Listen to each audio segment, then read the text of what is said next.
se s tim ne slažem. To je Amerika uradila. Trebali bi da plate za taj zločin, a ne da dobiju nešto za povoljne cijene. Drugo, ovo je toliko jedna oblast s ovim divnim, istorijski važnim zgradama. Nisam sigurna da će oni to uraditi u tom smislu, nego će to biti polumoderna neka ustanova i s tim se ne bi složila.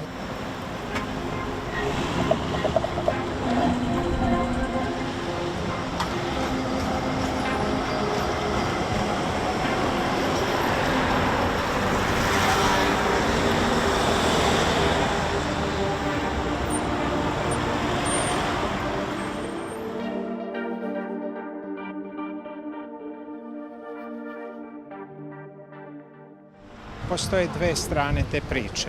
Stvarno, ne može čovek reći da je nešto lepo, da stoji već više od 20 i koliko godina zgrada u polusrušenom stanju. Sada, da li je poslovno-stambeni kompleks najadekvatniji objekat za to mesto, opet to je tema za raspravu.